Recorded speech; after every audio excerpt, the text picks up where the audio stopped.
রাত অনেক গড়িয়ে গিয়েছিল এবং সব শিক্ষার্থীরা একসাথে ছিল। তখন সব শিক্ষক মিলে সিদ্ধান্ত নিলেন যে তারা কাছের একটি হোটেলে রাত কাটাবেন এবং সকালে মেকানিককে ডাকবে, বাস ঠিক করিয়ে সিমলার জন্য রওনা হবেন। তারা কাছের একটি হোটেলে পৌঁছালো। হোটেলটি উভয় দিক থেকে বড় বড় গাছ এবং পাহাড়ে ঘেরা ছিল। সব শিক্ষক শিক্ষার্থীদের আলাদা আলাদা রুমে রাখলেন এবং ডিনারের পর সবাই ঘুমাতে চলে গেল। বন্ধু অমন এবং রোহনের সঙ্গে একটি রুম ভাগ করেছিল। অমন খুব খুশি ছিল, কারণ তারা দুজন তার ভালো বন্ধু। অমন এবং রোহন যখন রুমে গেল, তখন জানলা থেকে তারা দেখতে পেল হোটেলের পাশেই জঙ্গলের মধ্যে একটি লেক আছে। সবাই মনে করেছিল কিভাবে আগের স্কুল ট্রিপে রাতে দুটি ছেলে লেকে গিয়েছিল এবং স্কুলের সবচেয়ে জনপ্রিয় হয়ে উঠেছিল। তারা ঠিক করল এবার তারা কিছু মজার কাজ করবে। তারা পরিকল্পনা করল হোটেল থেকে চুপচাপ বের হয়ে লেকে যাবে, ছবি তুলবে এবং ফিরে আসবে। হোটেলের গার্ড যখন ঘুমিয়ে পড়ল, তখন তিনজন বেরিয়ে পড়ল।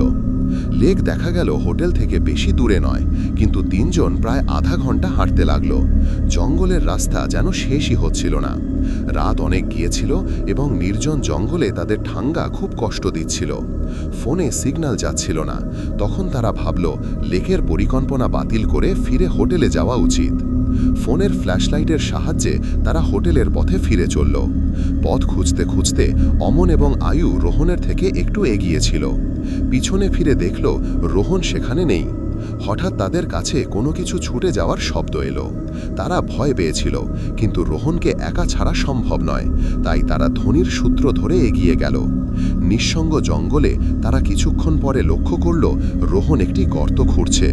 তারা ভয়ে রোহনকে ডেকে বলল। রোহন তাদের দিকে ফিরল, কিন্তু তার চোখ একেবারে কালো হয়ে গিয়েছিল, যেন তার ভেতর থেকে চোখ বের হয়ে গেছে। অমন রোহনের কাঁধে হাত রাখল এবং জিজ্ঞাসা করল কি হয়েছে। হঠাৎ রোহন চিৎকার করে ধাক্কা মারল। অমন অনেক দূরে পড়ল। রোহনের ভেতর এক অদ্ভুত শক্তি চলে এসেছে। আয়ু অমনকে বাঁচাতে এগিয়ে গেল। রোহনের অদ্ভুত আচরণ চলল এবং সে শেষমেশ অচেতন হয়ে গেল। আয়ু চেষ্টা করল রোহনকে সচেতন করতে। রোহন যখন ফিরে এলো, সে অমনকে দেখে চিৎকার করতে লাগল। তখন আয়ু দেখল অমন বসে আছে এবং তার চোখও কালো হয়ে গেছে। রোহন এবং আয়ু কিছু করতে পারার আগেই অমন হঠাৎ উঠে জঙ্গলের মধ্যে দৌড়াতে লাগল। রোহন এবং আয়ু তার পিছনে গেল।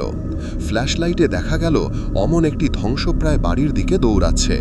কাছে গিয়ে দেখল এটি আসলে একটি পুরনো বাড়ি, যা বহু বছর ধরে অব্যবহৃত। তারা খুব ভয় পেয়েছিল, কিন্তু অমনকে বাঁচাতে তারা ভিতরে প্রবেশ করল। বাড়ির ভেতরে তারা দেখল অমন অচেতন অবস্থায় হাওয়ায় ঝুলছে এবং একটি বুড়ি মহিলা তার সঙ্গে কথা বলছে।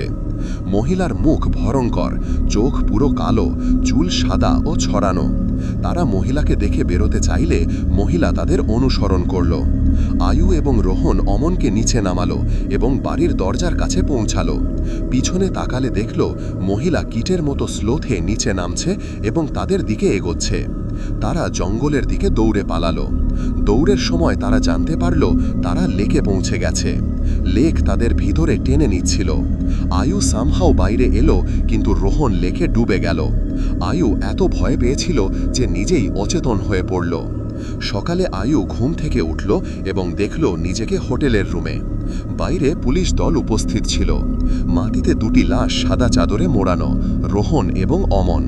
পুলিশ হত্যাকাণ্ড ঘোষণা করল। স্থানীয়দের মতে বহু বছর আগে ওই জঙ্গলে একটি বুড়ি মহিলা থাকত। কিছু লোক তার বাড়ি কবজা করতে চেয়েছিল এবং তাকে হত্যা করে লেকে ফেলে দিয়েছিল লেকে। তারপর থেকে কেউ রাতের বেলা জঙ্গলে বা লেকের কাছে যায় না। আয়ু যদি এইসব জানত, হয়তো রোহন এবং অমন বেঁচে থাকত।